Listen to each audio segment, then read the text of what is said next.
സിനിമയോടുള്ള അഭിനിവേശം കാരണം എൻ പിഷാരടിയുടെ വെള്ളം എന്ന നോവൽ ചലച്ചിത്രമാക്കാൻ നിർമ്മാതാവായി രംഗത്തെത്തി. ഹരിഹരൻ സംവിധാനം ചെയ്ത ടി വാസുദേവൻ നായർ തിരക്കഥയെഴുതിയ വെള്ളം എന്ന ചിത്രത്തിന്റെ നിർമ്മാണ ചെലവുകൾക്കായി ഫണ്ട് കണ്ടെത്താനാണ് അദ്ദേഹം അഭിനേതാവായി ക്യാമറയ്ക്ക് മുന്നിലെത്തുന്നത്. ദേവനെ ഒരു IPS ഉദ്യോഗസ്ഥനാക്കാനായിരുന്നു പിതാവ് ആഗ്രഹിച്ചിരുന്നത്. എന്നാൽ അദ്ദേഹത്തിന്റെ ആഗ്രഹം ഇന്ത്യൻ സൈന്യത്തിൽ ചേരാനായിരുന്നു. ഡിഗ്രി പഠനത്തിന് ശേഷം NDA പരീക്ഷയിൽ പങ്കെടുത്തുവെങ്കിലും അതിൽ തിരഞ്ഞെടുക്കപ്പെട്ടില്ല. ജോലി തേടിയാണ് അദ്ദേഹം മദ്രാസിലേക്ക് പോകുന്നത്. തുടർന്ന് അവിടെ വെച്ച് MBA ഉപരിപഠനം പൂർത്തിയാക്കി. ചലച്ചിത്ര രംഗത്ത് കടന്നുവരുന്നതിന് മുൻപ് വിവിധ ബിസിനസ് സംരംഭങ്ങളിൽ അദ്ദേഹം പങ്കാളിയായിരുന്നു. 1980കളുടെ അവസാനത്തിൽ മലയാള സിനിമയിൽ മമ്മൂട്ടിക്ക് പകരക്കാരനാകാൻ പോകുന്ന നായകരൂപമായി ഉയർന്നുവന്ന താരമായിരുന്നു ദേവൻ.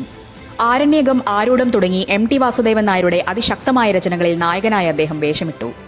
ഒരു മിന്നാമിനുങ്ങിന്റെ നുറുങ്ങുവെട്ടം, ഊഴം തുടങ്ങി നിരവധി സിനിമകളിൽ നായകനായി സൗന്ദര്യം കൊണ്ടും സംഭാഷണ ശൈലി കൊണ്ടും തിയേറ്ററുകളിൽ വലിയ തരംഗം സൃഷ്ടിക്കാൻ അദ്ദേഹത്തിന് കഴിഞ്ഞിരുന്നു.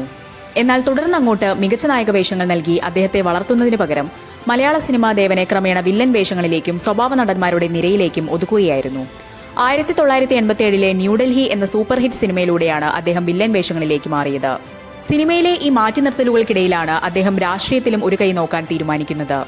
2004 കേരള പീപ്പിൾസ് പാർട്ടി എന്ന സ്വന്തം രാഷ്ട്രീയ പ്രസ്ഥാന രൂപീകരണത്തിലൂടെയാണ് അദ്ദേഹം സജീവ രാഷ്ട്രീയത്തിൽ ചുവടുറപ്പിച്ചത്. വടക്കാഞ്ചേരി, തിരുവനന്തപുരം വെസ്റ്റ് മണ്ഡലങ്ങളിൽ സ്വതന്ത്ര സ്ഥാനാർത്ഥിയായി മത്സരിച്ച് കൃത്യമായ നിലപാടുകളും സാമൂഹിക നിരീക്ഷണങ്ങളും ഉയർത്തിപ്പിടിച്ച് അദ്ദേഹം ജനങ്ങൾക്കിടയിൽ പ്രവർത്തിച്ചു. എന്നാൽ പിൽക്കാലത്ത് വലിയ രാഷ്ട്രീയ പ്രസ്ഥാനങ്ങളോട് ചേർന്ന് പ്രവർത്തിക്കുക എന്ന ലക്ഷ്യത്തോടെയാണ് അദ്ദേഹം BJPയിൽ ലയിക്കാൻ തയ്യാറായത്. സിനിമയിൽ എങ്ങനെയാണോ നായകനായി വന്ന് പിന്നീട് വില്ലൻ വേഷങ്ങളിലേക്ക് മാറ്റി നിർത്തപ്പെട്ടത്, അതേ അനുഭവമാണ് രാഷ്ട്രീയത്തിലും ദേവന് നേരിടേണ്ടി വന്നത്. വലിയ വാഗ്ദാനങ്ങൾ നൽകി പാർട്ടിയിലേക്ക് കൊണ്ടുവന്നവർ പിന്നീട് അദ്ദേഹത്തെ പാടെ അവഗണിക്കുകയായിരുന്നു.